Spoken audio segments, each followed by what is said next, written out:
It's Good Morning Nigeria this Friday, and we're starting off with our first conversation on out-of-school children. We're here, 20.2 million Nigerians are out of school. That's according to UNESCO. Let's take this background report by our correspondent Abdul Salam Jubril for status.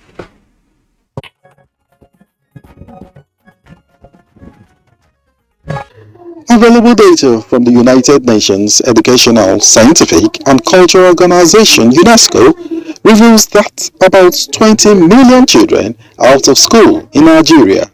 This figure shows an increase from the 10.5 million recorded by the United Nations Children's Fund (UNICEF) in 2020. Bauchi, Kebbi, Katsina, Kano, Jigawa and 8 other states recorded most of the out-of-school children. The 12 states at the top of the chart have over 8 million of the country's out-of-school children. Recently also, the World Bank states that Nigeria is experiencing what it called learning poverty, in which 70% of 10-year-olds cannot understand a simple sentence or perform basic numeracy tasks. Daunting statistics there. Recall that in 2020, the federal government committed around 220 billion naira, a credit facility from the World Bank, to the Better Education Service Delivery for All (BETSA) in 17 states of the Federation. The aim of the BETSA program is to increase equitable access for out-of-school children, improve literacy, and strengthen accountability at the basic education level. Similarly, the Universal Basic Education Commission (UBEC) introduced the Open School Program in the same year to mop up out-of-school children, with a flagship in 6 states in Nigeria. Another attempt to address the menace of out-of-school children came in January 2021 when President Muhammadu Buhari inaugurated an 18-member Presidential Steering Committee on the Alternate School Program. The initiative aims to address the challenges of out-of-school children and to rapidly reduce the number by providing them with quality basic education and skills in special settings not addressed in a conventional school system. The recent data from UNESCO, however, shows that despite these programs and strategies to address the menace of out-of-school children, the number has continued to increase. Why is this the case? What is fueling the out-of-school menace in Nigeria? Guests on the program will be providing answers shortly.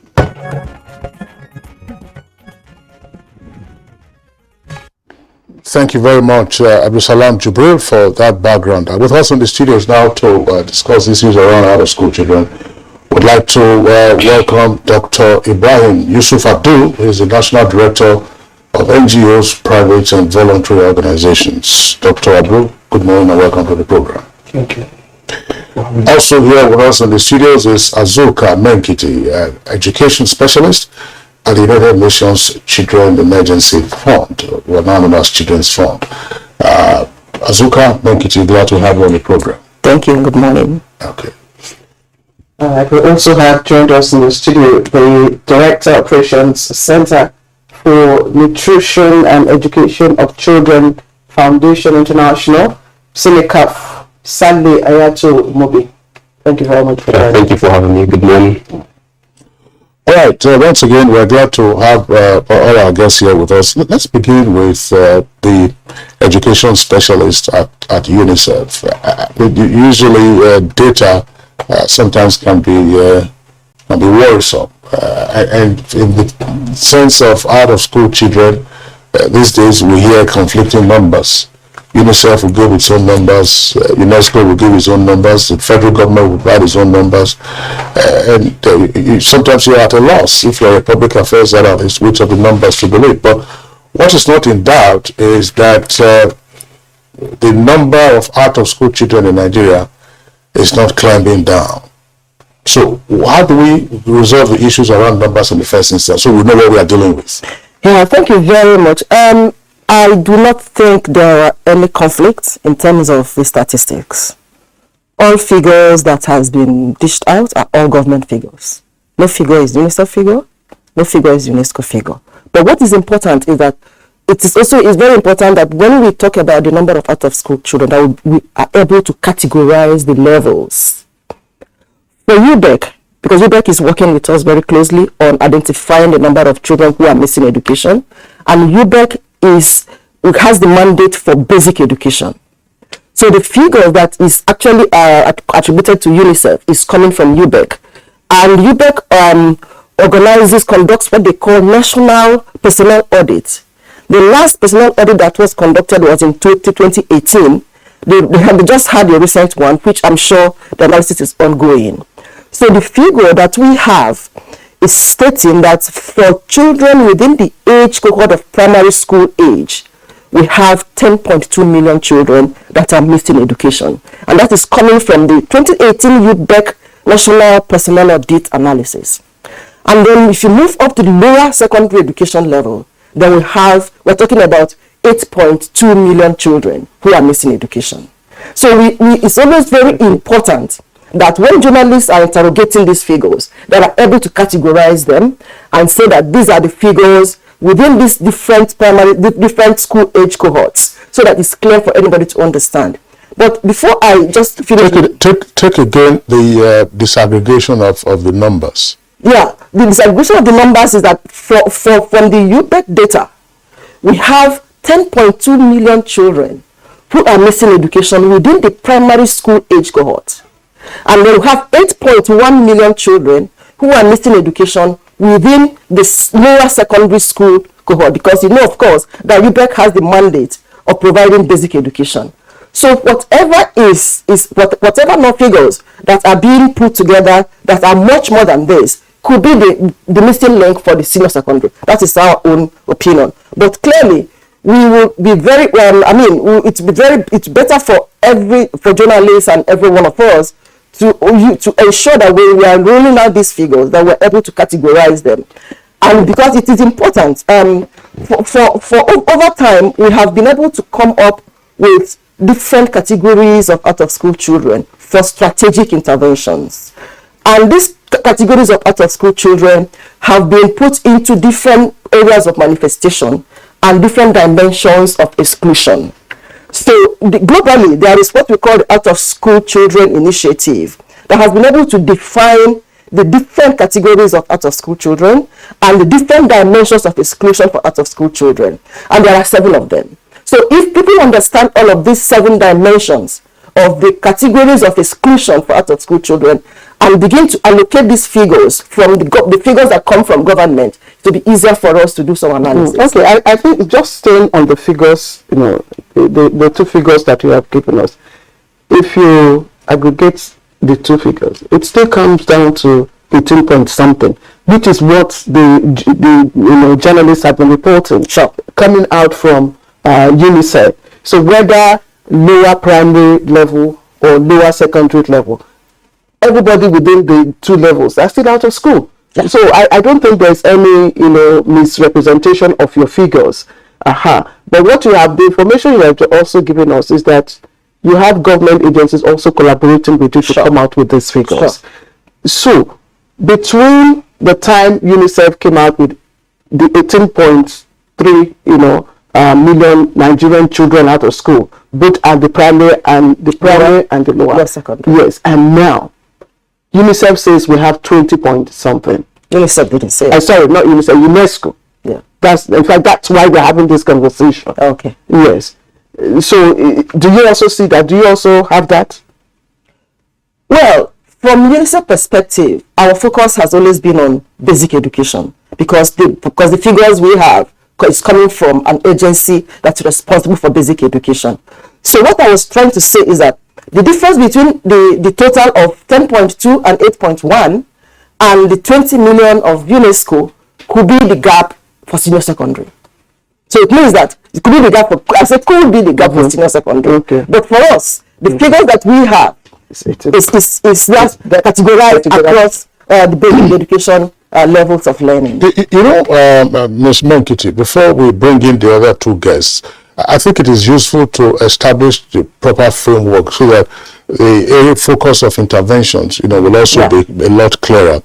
A moment ago, you did say that there are different categories other than say out of school children at basic level or primary level, and then out of school children at junior secondary level. And you said there are some 7 broad categories or 7 broad pillars. What are these pillars? Yeah, basically? there are 7 clear dimensions of exclusion that have been able to use, that we have been able to use to categorize the different levels of exclusion for children who are out of school. Number 1 is that the first category is that children who are within the ages of 36 months and 59 months, that is 3 years and just before 6 years, who are expected to have been registered in the early childhood care centers, who are not in school. That's the first category. Second category are children who are within the age of primary school age, who have never enrolled in school. The third category is children who are in the lower secondary education level age cohort, who have never enrolled in school. Then the interesting part is that the fourth level are children who are in school within the primary school age, who are at the risk of dropping out. Because there are children who are in school already, who are at the risk of dropping out, who, if nothing happens to them, they will unlikely complete that level of education for primary education. That's the fourth level. The fifth level is children who are in the junior secondary school, who are also at the risk of not completing junior secondary school. The seventh one is our young people who have never enrolled in any level of learning. And the seventh one, that children are adolescents who are in upper secondary, who are at the risk of also dropping out. So these are different categories. And it's always important that people understand these different dimensions of exclusion for different age cohorts of children, so that it helps for targeted intervention and focused strategy and support for making sure that we reduce the number of out-of-school children in Nigeria. Okay, so we want to look at the modality for coming out for this new data that you're talking about. You've told us that UNICEF collaborates with UBEC and others. Is this just UBEC? Federal Ministry of Education, National Center for National Mass Literacy. We collaborate with all agencies of government and national level. Well, of course, UBEC works with NBS for their national personnel audit to get all of this data together. Yeah, well, thanks a lot. Let's thank you once again, Menkiti, for bringing up some of these clarifications that would be the focus of interventions. But Dr. Ibrahim Yusuf Abdul, what do you think about the out-of-school children phenomenon in our country? Thank you so much. The area I'll take it from is from the area of the missions that Nogas is built. We discover over time that so many children become the breadwinners of their parents. See them on the street, hawking, and so on. Those who cannot do that engage themselves in so many dangerous behaviors. Insecurity situation in the country. I don't see any of us here who have children that are well trained that will go and be in the bush harassing people. So the out of school children are the founders of the major menace we have in Nigeria today. They are the major menace of the major challenges we have in Nigeria today. And that is why it is so important for government to rely on NGOs such as UNICEF, such as Nogas, to ensure that all these children, and some, let me quickly say something, some of these children are not in the problem because of lack of parent or just lack of parent. Some of them are there because they have parents that are not caring. Some of them are there because the parents feel that since you are in the world, God can take care of you, and they are just abandoned. And then they now began to have friends in similar circumstances but matured that lead them up with some dangerous behaviors out there. So the phenomenon is so huge in the area of insecurity. It's so huge in the area of menaces such as even prostitution. And today you can see the campaign going on political thuggery. I have never done it all my life. I've never taken girls to follow anybody. So those who can do that are children that are out of school, that grew up to rely on some other means of survival.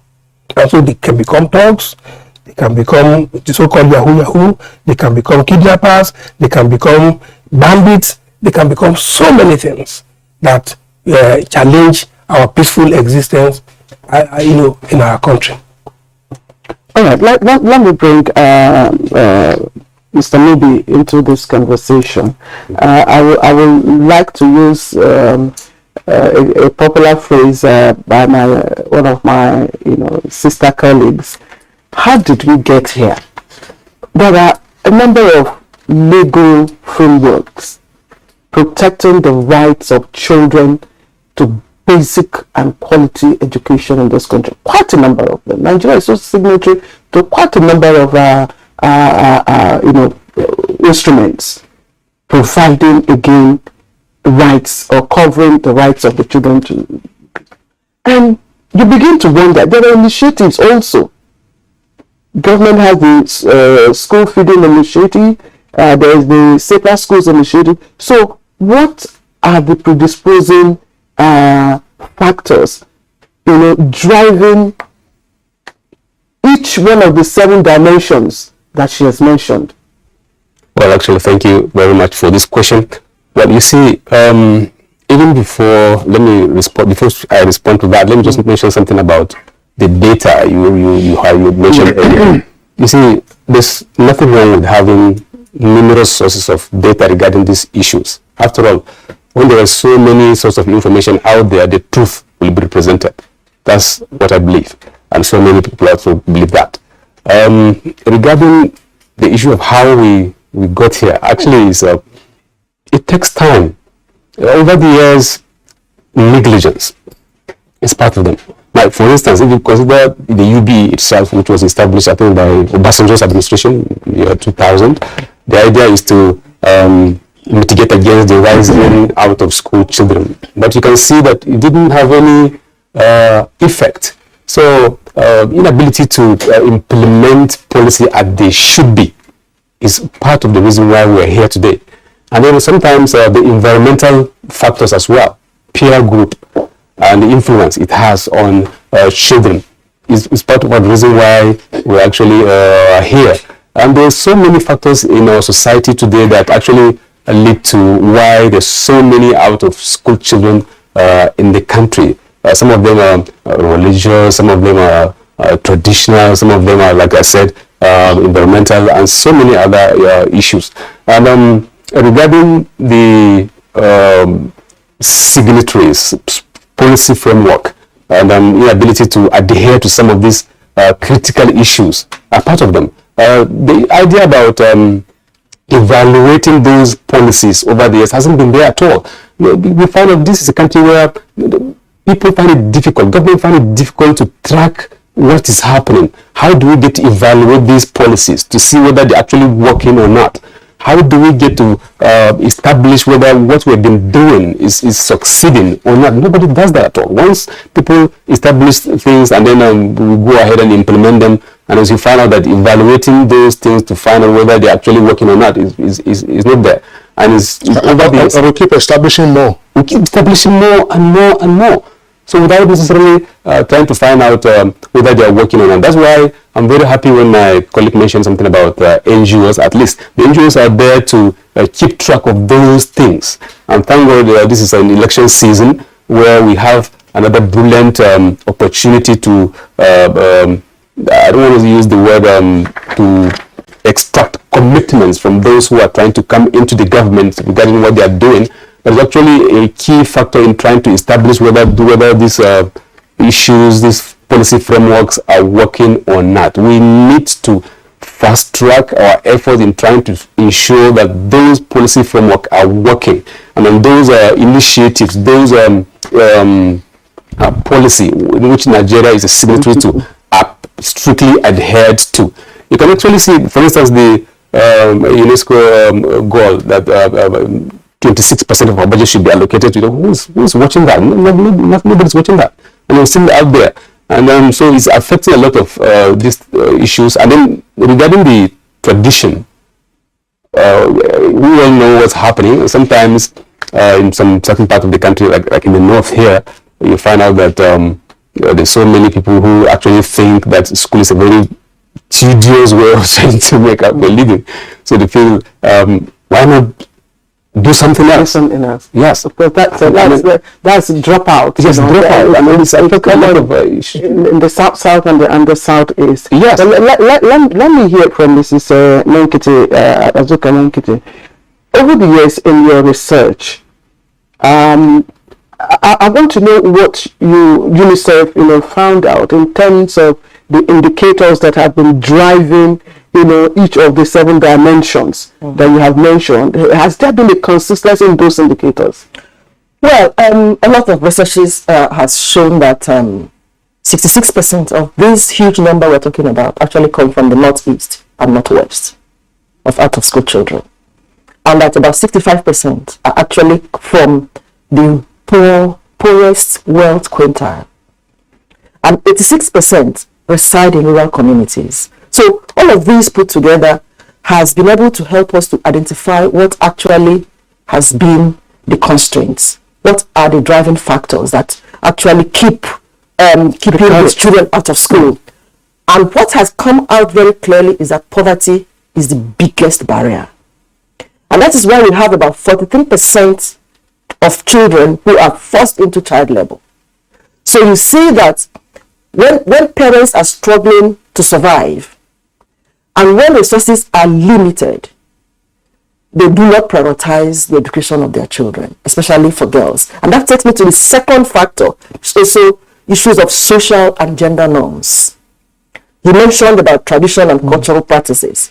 So this also play a huge role in keeping our children out of school. There are parents who do not believe in the value of education.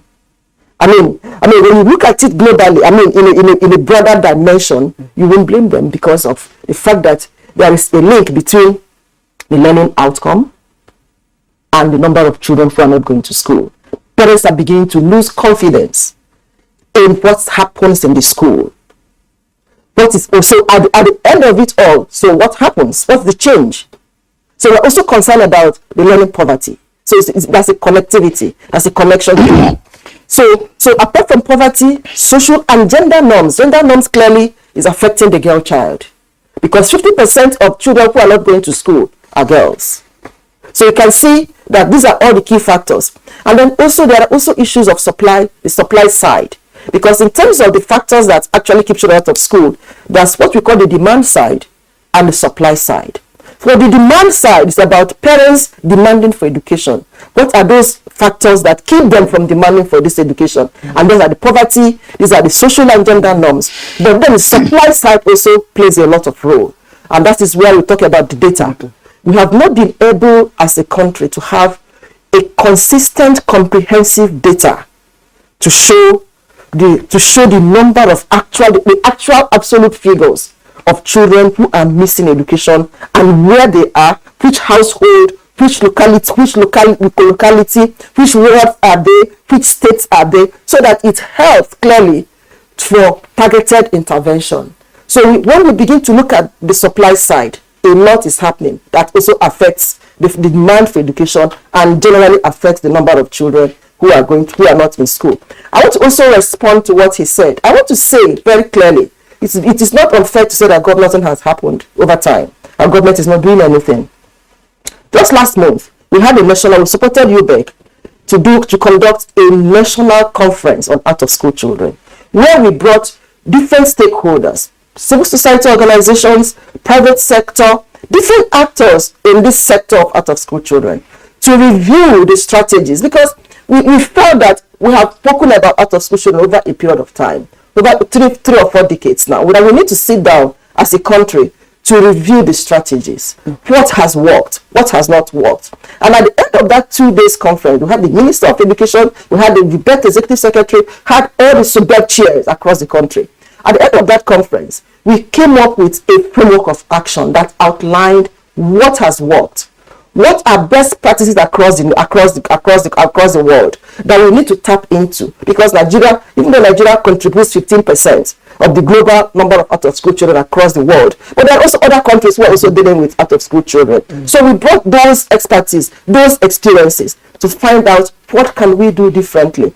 And that conference came up with a national framework of action. Okay. All right. Yeah, we'll have the opportunity, I believe, to interrogate that framework of action going forward. We've just been joined by another guest for this conversation. Is the Director of Amajiri Child Rights Initiative, Muhammad Sabo Kiana. Muhammad Sabo Kiana, we're glad to have you on the program this morning. Thank you very much. Good morning. I was curious about what the other guest said. That's Saleh Hayatu Mubi, regarding the fact that we keep churning out programs, initiatives, and we are not able to catch our breath in evaluating the impact of some of these programs and initiatives. I'm wondering, I don't want to sound cynical, because this is an existential challenge that the country faces in terms of the exponential increase in the number of out-of-school children. We identified poverty, identified social-cultural norms, and of course lately now insecurity has been thrown into the mix. But let's be realistic. Obafemi Awolowo recognized poverty as a factor in out-of-school children at the time in the Western region, and he introduced free education. And everybody could see the impact of free education in the Western region, which of course continues to grow to today. And then during the military era, General Yakubu Gowon, there was a national development plan. Under that national development plan, there were also indications as to how to ramp up the educational growth in the country. And that was why in 1976, out of that plan, you then had the UPE. That time it then became the Murtala Obasanjo administration. UPE was Universal Primary Education. I hope you're listening. So I'm trying to contextualize so I just know that, look, what have we been doing? Because Mubi tells us that we are not able to evaluate ourselves. UPE. Now, of course, after a long period of interregnum, when Obasanjo came back as civilian head of state, he then introduced UBEC, even though primary education isn't the responsibility of the federal government. In between, during the Second Republic, we had a number of states that, particularly the UPN states, that talked about free education. That's to say Lagos, Oyo, Ogun, Bendel, and Ondo. They did all of that. The military regime again, military president Ibrahim Babangida, we had a nomadic education initiative. So if we say cultural factors, this was supposed to deal with it. Then we also have the National Mass Literacy Program. And some of these agencies are still in existence. And yet, day in, day out, we are seeing the numbers rise. And I'm sure that in our various neighborhoods where we live in the Federal Capital Territory, you should find it worrisome, the level of vagrancy amongst young persons, amongst children who should be in school. What are we not getting right? Let's begin with Sabo and then come back to Mubi and then the other guests. Thank you very much for having me today. Okay. During the UN conference, and I get to hear a lot of people talking about this education. Indeed, Nigeria is just one of those countries facing this global issue of out of school. Okay, we have to, I'm sorry, Sabo Kiana, we have to pause you because we understand there is an audio challenge with your microphone. So we'll get our engineers to sort that out. But let me take the question back to Mubi, because you raised, I've given you almost like a historical background as to what, because all of those historical issues were supposed to take care of poverty, we're supposed to take care of social-cultural issues, religion, and virtually everything. And here we are. The Amajiri initiative, school out of school children, safe school initiative, and so on and so forth. And we just keep hearing the numbers rise. And as I said, I got worried in the morning that when you're coming to the studios and you are seeing young persons, you think they are busy collecting, they look like scavengers. But those scavengers you are seeing who are probably 10, 12 years old today, in another 5 years, you know what they will become. Definitely. I was at Yahuza in Suya there in central area. You needed to see these children all over the place hawking. And you wonder if this will happen at the Federal Capital Territory, how more of villages down there. So it's a very serious issue. Not to talk about a lot of them out there in areas like in the northeast where I come from. The issue is very, very serious, especially at the grassroots level where the assessment is very lazy compared to cities. So if it will happen in the cities down there, it's a very serious issue. I personally think, well, because there were a lot of policies put in place to take care of that, not just mass literacy, even adult literacy program in the past was there to take care of the adult people who were not able to access education when they were young. But yet, you still find out that the number kept rising. So that's why I'm saying that there's something fundamentally that needed to be done in order to mitigate this issue. Otherwise, we're in big trouble. Just like you said, these are children probably between the ages of 6, 11, 15. So in the next few years, who knows what will happen? Because partially, even the insecurity we're facing now can partially be attributed to that. Obviously, when you look at that Sheikah who is almost gone now, bragging, shooting all over the place, you can see clearly that this is a person who didn't receive formal education in his place. So what will become of this over 20 million that we are facing right now? So it's a very, very serious issue. And then as a nation, we need to go back to drawing board to ensure that we come up with something very, very vibrant that will take charge of all these things right now. Otherwise, going forward, it's going to be a very serious problem, obviously. All right, Dr. Abdul, I would like you and Mrs. Ninkati to also, respond to this question. And it's about what to do with the data that we receive that come out, in the education sector. And I ask this question because the number has been growing. The number has been increasing. It means that whatever method, whatever measures that we have put in place is not addressing the issue. What, in your opinion, is the behavior or attitude of our education managers or the institutions responsible, for education in Nigeria? What is their attitude to the data that you churn out? How do they take it? Is it of priority? Is it given priority? Let me. I mean, this question is very fundamental. But let me move away from academic exercise and talk on practical terms on what we have experienced as NGOs. Last year, but this year during the high period of rainy season, we sent out our members to go to farm locations, and we discover schools where the children in uniform are helping their father in the farm. Now, how do you explain to a father whose child is the only tractor he has to allow that child to go to class when the child is the only support he has at his age?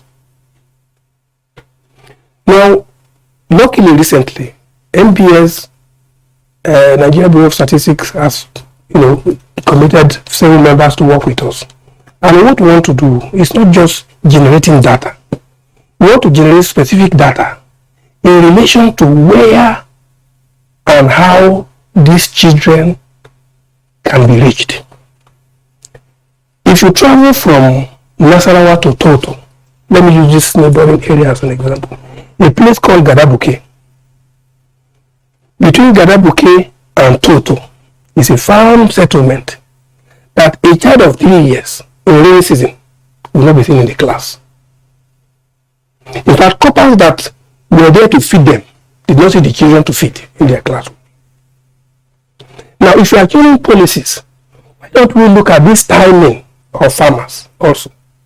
That okay, if these farmers' children cannot go to school by 8 o'clock, the farming hour period also, we create another calendar for these children in these settlements. And farming is one of the major occupations of Nigerians. And majority of these children are the majority of the children talking about today. If I am blind, for instance, and I have two children, And you are not. and I am not, and I will not be again, and God will allow me to be blind, and I have 3 male children, and my only means of subsistence is farming, and my children are sighted children, they can see 3, 4, 5, 6. Nobody arranged for how I will feed, and you ask my children to go to class, and there is no even assurance that these children will go to school and come out and get jobs. I've already been pointing that even if we take these children to school, they will finish and they will not have job. So this background is important so that we will not be talking academically as if things are not working. The reason why those things cannot work, policies may not work, is because where I can tread to as an NGO, you might not be able to go there. And then what we are able to discover, even if we tell you, you will not believe, but it's a reality. Farmers are counting their wealth. They count their wealth by the number of children they have. Without this number of children and wives, they cannot do anything. See, Dr. Ibrahim, I'm sorry to interject. Yes. Because this is almost like a 1950s or 60s argument. Yes. Because I'm saying this, we all born and raised in this country. And there was a time when some of these arguments could be made. I'm not disputing what you are saying. That is the reality that we are faced with. But in terms of proffering solutions, why should it be that we are hanging on to this same mentality? What was then supposed to be the purpose of mass literacy and adult literacy? For an adult to be trained to say, look, recognize this. Your child is not your tractor.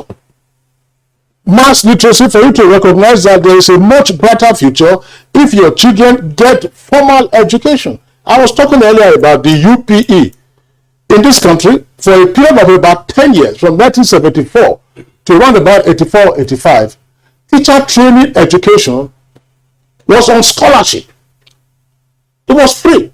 I enjoy scholarship. The federal government at that time, as part of the UPE program, introduced a scheme by which persons who had finished their school certificate, if you had your school certificate, that's WASC, you will go and do 1 year pivotal course. Those who had a lower grade in their WASC went for 2 year pivotal program, all purposely to provide the manpower to drive the UPE 76, which kicked off 76 formally. So all these arguments, the other person will say, and I'm going to bring in Mohammed Sabo Kiana now. Yes, you regard a child as a tractor, as a farmer, as a farm support, as farm support. For goodness sake, the argument there would be, why don't you then incentivize the farmers using modern farming methods? That's where I was going to. Mohammed Sabo Kiana. Thank you very much. It's interesting to have this conversation. So I'll take it up from the previous question you asked me about why we're still having this issue despite previous policy and all of that.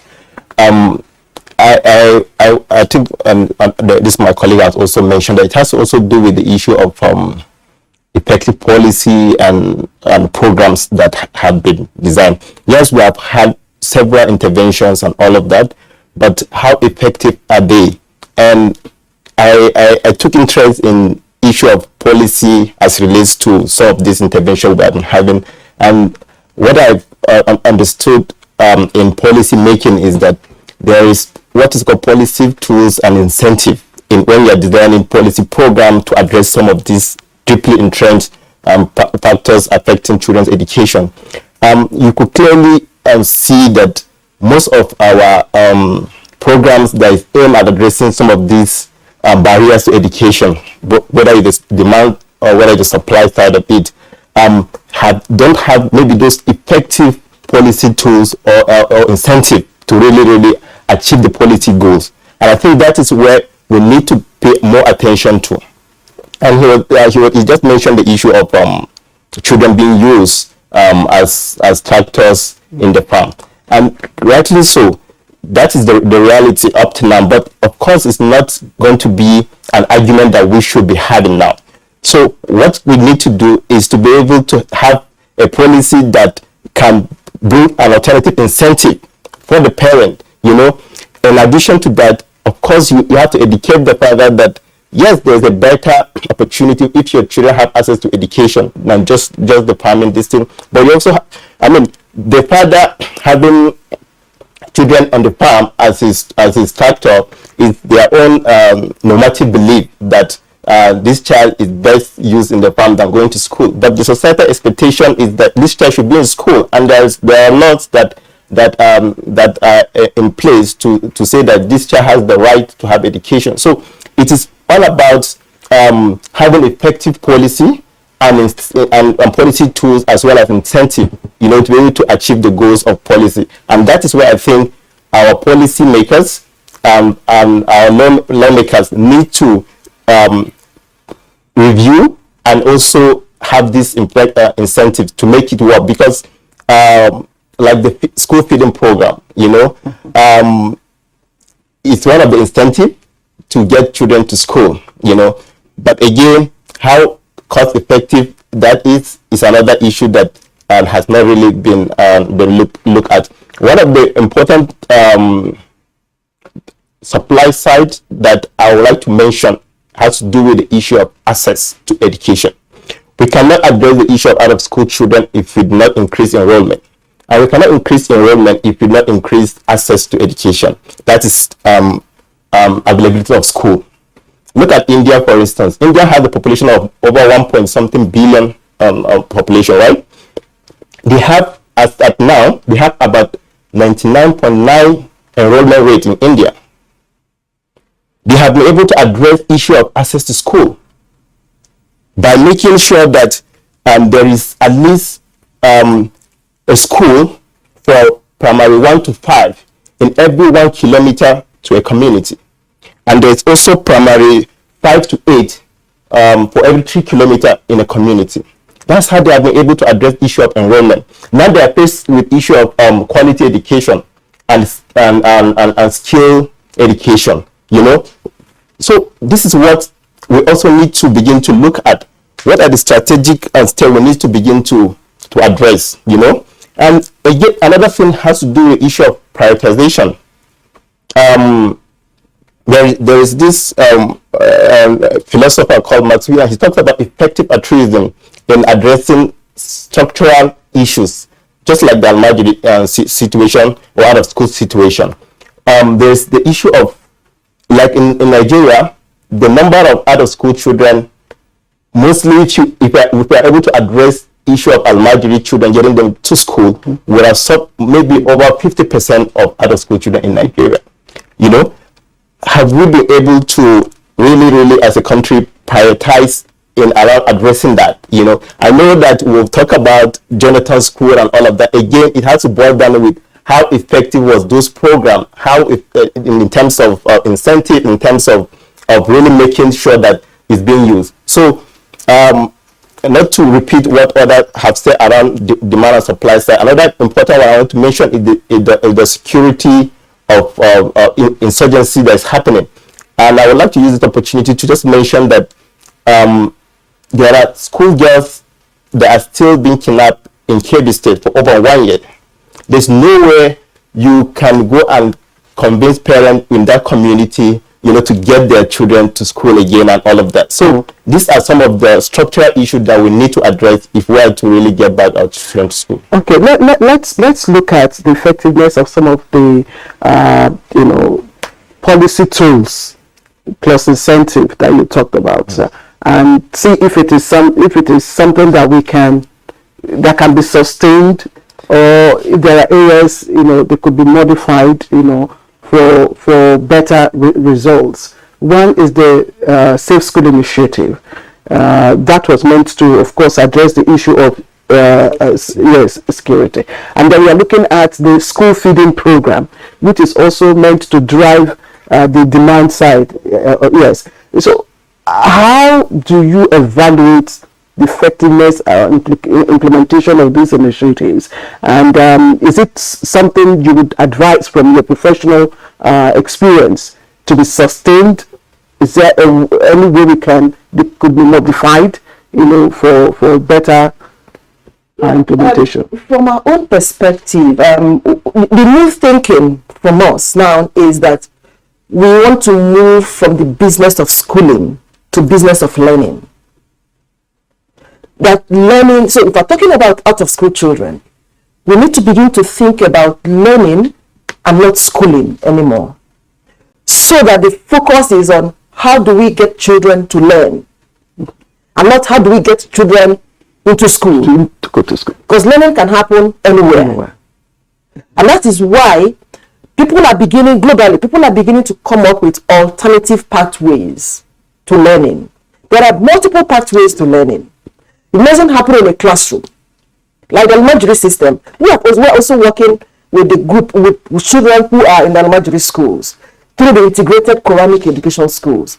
These are people who have said, I'm not interested in your building, in your school. But we said, but I want to learn Islamic education. But we are saying, while we learn Islamic education, can you kindly allow us, the government, to integrate basic skills of literacy and numeracy? So we are taking education to where they are, because they are saying they will not come to where you think that education happens. So we are moving from the business of schooling to business of learning. And part of what is happening best person across the globe, across the world, is talking about what are those accredited, credible, multiple pathways to learning that we can throw open, so that even those children who are out of school will be interested to stay where they are and still be able to access learning. That's talking about access. Okay. There are also issues of technology. I mean, we should be able to move with time. So we're also looking at leveraging technologies and innovation and bringing ICT. You'll be surprised that that child in an elementary school can use a tablet and is able to access learning sitting in the Quranic center. Our research has shown that even in terms of reading, that children who have gone through core Islamic centers read better than those who have gone through the formal schooling. So we tend to say, expand your catchment area, because it's not just Nigeria or those here, because you also have school dropouts, those who engage in apprenticeship that do not go to school. So that is why I'm talking about bringing in technology, going to the markets where the boys are to give them education, market schools. That was happening some years ago, but all of these were dropped. So you asked about why are we not where we are supposed to be? What is happening? I think that what is happening is public financing is not enough. We are not committing enough. I'm sorry to interject. Enough financing. I'm sorry to interject. When you say public financing, I mean, some places I'm going to disagree with you, including myself. Is it that public financing is not enough, or that we are not deploying public financing that is available appropriately? Fine. There are different levels. Financing is a very huge problem. In terms of bringing allocation, you talked about the fact that the standards, I don't know who mentioned it, we are not meeting up the standards. The highest allocation we have ever had was in 2015, when we had 10.7% of the budget. I can't remember exactly, but it was about 2015 or 20 whatever. We have never ever passed that in terms of allocation of funds, both at the national and at the state level. What was 2022 budget? How much was allocated to education sector? The second level is what you're talking about. Utilization and release. There's a huge gap between what is allocated and what is released and what is utilized, and how it is most important. That has been utilized, and how much efficiency we have gained from whatever has been utilized. So these are so financing is a huge problem. Policies are not a problem. Nigerians, we have brilliant experts in this country who come up with very brilliant policies that over time they review, over time they come up with new ones. But what happens is in implementation, and you cannot implement without funds. And when these funds come out, like you talked about, sir, when these funds are allocated, the nightmare begins in terms of release, in terms of efficiency of use, in terms of actually utilizing it on what and how and where. These are where the issues are. I hope, Mubi, just hold on, I'm coming to you. I hope at the conference that you had, you said it was last month or a couple of weeks ago, that some of the suburb chieftains who came told you, either in private or in plenary, the ordeal that they go through with their state governments. I'm sorry, we are smiling. We are talking about utilization. Yeah. For instance, ICPC has uncovered a scheme in some states, in some locations, where you are supposed to pay a counterpart fund to say 50%, say you put in 1 million, and then the federal government through you back puts another 1 million, it becomes 2 million. So you draw down on the 2 million, and then you go and utilize it. You use maybe 200,000 for education or for suburb, and then you use it for other purposes. This is one of the major issues. You're talking about having access, providing schools in rural locations and so on and so forth. If you have those rural locations, if a child in a rural area can use a tablet, how do you charge that tablet? How do you power it? Where there are no solar, they don't have solar power, electricity in those locations. Hang on a second, because this is a topic that we can go on and on discussing. If you recall, during nomadic education, during adult mass literacy, during adult and mass literacy programs that were initiated, part of the media that were supposed to have been deployed was radio. We were told that radio is very effective. People in the rural areas can receive them, low maintenance costs for your batteries and so on and so forth. I want to just, in terms of numbers now, at the time those policies were introduced, find out how many radio stations we had in Nigeria. Today there are over 600 radio stations in different locations, owned by individuals, owned by states, following the regulation of the broadcasting sector in 1992. What are the radio stations playing? You have to do that in less than 30 seconds because Movie 30 seconds and we are going to end this conversation because we have a second topic. Yes. Just like she said, I'm not going to dwell much on the radio aspect, but deploying other solutions outside the formal education system is going to help a lot. That will give room for NGOs to come in and play a key role in the education system. Beautiful. What do you think? Absolutely, yes. The alternative education pathway is very a good approach. But again, how effective will all of this be in terms of quality for our children? What can we do? All of us must participate in funding of education. Everyone must participate, and that is the role of NGO in this direction. And by the grace of God, we are going to have a program very shortly where Nigerians of like minds will be put together. Chaired by we should move from schooling to learning so that we emphasize learning and reach children where they are comfortable to learn. All right, thank you. But I hope this is not trying to reinvent the wheel. There were persons who didn't go to school in the past who used correspondence. Exam success, rapid results, and so on and so forth. They don't recognize that schooling also has its own impact on the child in terms of educational growth. Anyway, the conversation continues on some other occasion. We'd like to thank you, all our guests, because we're all bothered about the out-of-school children phenomenon. Dr. Ibrahim Abdul, National Director of NGOs, Private and Voluntary Organizations. Thank you for being around on the program this morning. Ms. Azuka Menkiti, Education Specialist at UNICEF. Thanks a lot also for being our guest. Salad Mubi, Director Operations, Center for Nutrition and Education of Children Foundation. We appreciate your being around. Mohammed Sabo Kiana, Director of Nigerian Child Rights Initiative. We appreciate your participation on Good Morning Nigeria.